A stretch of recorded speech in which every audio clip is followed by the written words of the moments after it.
So, hello, what's up mga sangkay? Eto pag-usapan po natin ngayon, itong mga kapatid nating INC o nasa INC mga sangkay. Dahil may mga lumulutang po ngayon ng mga impormasyon mula po sa kabi-kabila ang mga vlogger patungkol po sa masama daw pong binabalak o sekretong binabalak laban kay PBBM. Well, alamin po natin kung ano ito mga sangkay. Anyway, bago tayo magsimula, pakisubscribe po muna yung ating YouTube channel. Tayo po ay 1.38 million subscribers na. Kaya naman kung ikaw ay hindi pa po nakakapag-subscribe, mga sangkay, makikita nyo po yung subscribe button sa ibaba. I-click nyo lamang po yan, tapos i-click nyo yung bell, at i-click nyo po yung all. So, ito na nga mga sangkay. Tingnan po natin itong mga report ngayon. Kasi, alam nyo, madalas mga sangkay, mga vlogger po sa kabila ang panig, no? Mga vlogger sa part po nila PRRD at nila PBBM, yung mga naglalabas ng mga malalalim na impormasyon tungkol po sa usapang politika. At alamin po natin kung ano ba itong sinasabing masamang binabalak o totoo ba ito mga sangkay. Eto kasi, nakita ko po itong post ng isa pong vlogger na si Pebbles Talakera. Ayon po dito, ang balak pala ng Iglesia ni Cristo ay mag-rally ng biglaan. Kaso, may nag-leak ng date.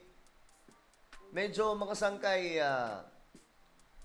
marami po ang nagugulat ngayon sa mga lumalabas na impormasyon tungkol po dito.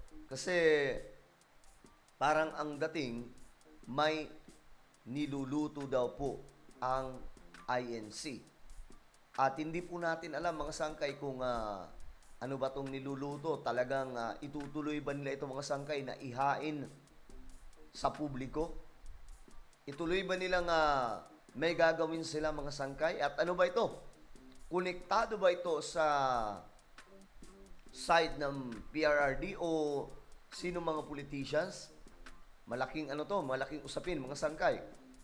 Sabi dito, kaya naglabas sila ng announcement na hindi pa sure kung hindi mismo sa kanila manggagaling.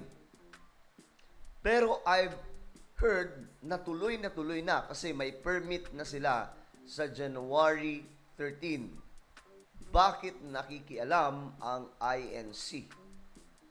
So, hindi ko alam mga sangkay kung ano tong balak. Ano ba ito? Against PBBM ba ito o against impeachment complaint?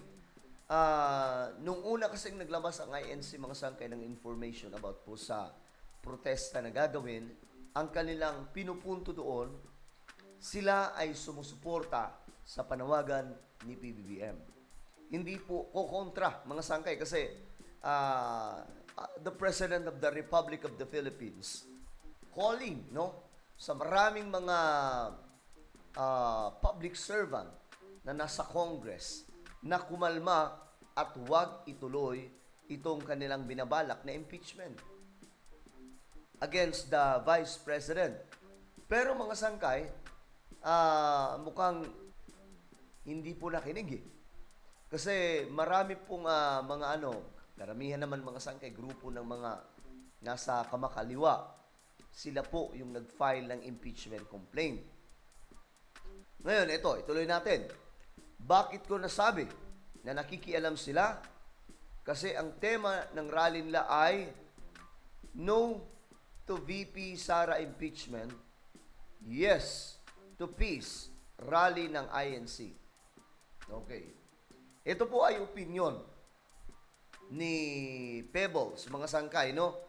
Itong sinasabing no to VP Sara impeachment, which is, ito naman talaga mga sangkay, yung isiniwalat nila bago po mga sangkay magkalabasan itong ganitong klase mga malalalim na impormasyon.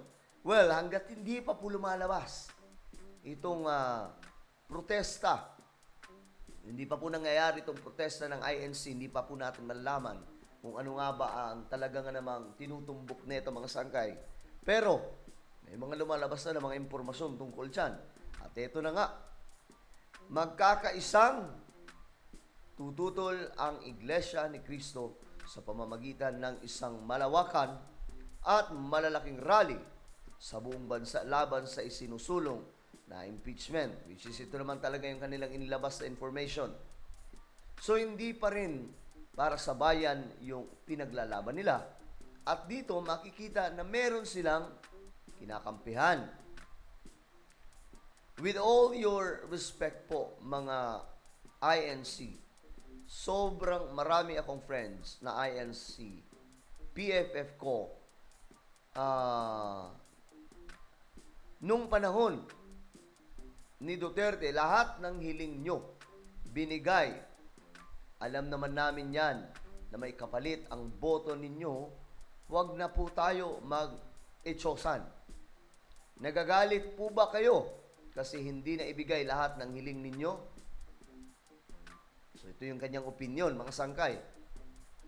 Nung nag-viral ang video ni Tunying na binabatikos ang korupsyon at binanggit ang presidente o binanggit niya ang presidente at yung pag-support ni Marcoleta kay Sara about sa confidential fund and now running under the slate of Duterte, alam na this, amoy na naman.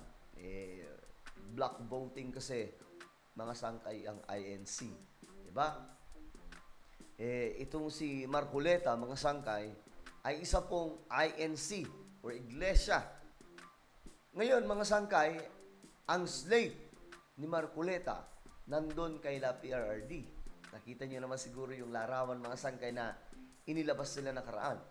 Kung kaya't may mga pagdududa ngayon patungkol po sa pinaplano na sinasabing magkakaroon ng peaceful rally. Pero, nung lumabas kasi yung impormasyon, mga sangkay, tungkol dyan, inulit-ulit ko Sinabi po ng INC, ang aming gagawing protesta ay base po sa pagsuporta kay PBBM sa kanyang panawagan na huwag ituloy ang impeachment. Yun po yun, mga sangkay. Huwag ituloy ang impeachment. At, kumbaga, manahimik na kayo. Kasi ito yung panawagan ng presidente. Sinusuportahan namin. Pero mga sangkay, may mga umuugong kasi na mga impormasyon na hindi po natin malaman kung gaano katotoo ito, mga sangkay. Na yun na nga, may niluluto daw po laban po kay PBBM. So ano yun? Kunwari impeachment complaint, pero pagdating doon sa stage, BBM resign na. Ganun ba yun? Okay lang po yan, sabi dito, na maglabas kayo ng hinaing ninyo sa buhay. Kahit alam nyo na hindi pwede yan dahil mayroon tayong sinasabi na separation of church and state.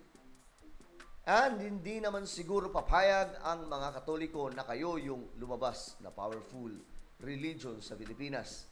Kasi ang Pilipinas ay kilala na Christian country. What if sabayan kayo ng mga Katoliko?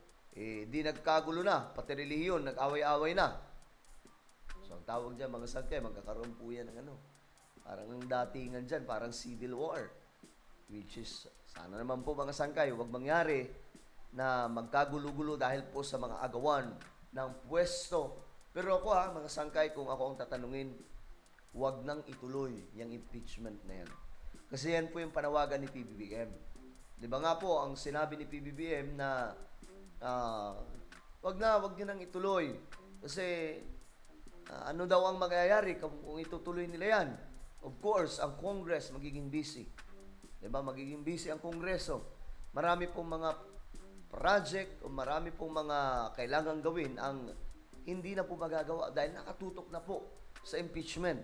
Yun ang sinasabi ni PBBM. Pero mga sangkay, eto na nga, nagkakaroon na po ng labasan ng mga sikretong impormasyon patungkol po dito at marami pa to. Marami pang susunod. Alam niyo naman yung mga vlogger, nakakakuha po sila na mas malalim pang impormasyon sa kabilaang side kaysa sa media. Sabi niya dito, ang dami nilang niluluto Sarapan nyo po lalo na po, ano daw? Sarapan nyo po, lalo na yung dinuguan. Ay, sorry, hindi pala sila kumakain nun. Sabi po ni Pebbles. Well, ano po ang sa tingin nyo dito? Ano ba talaga ang nangyayari mga sangkay? Ito ay INC. Ano ba ang opinion nyo dito mga sangkay? Naniniwala ba kayo na may niluluto itong INC na hindi maganda laban po kay PBBM, or talagang pure ang kanilang intention na magkaroon lamang po ng peace rally daw po against tamang sa impeachment ni VP Sara? I-comment nyo po sa ibaba ang inyong mga opinion. At ayun, ako na po ay magpapaalam. Mag-iingat pong lahat. God bless everyone.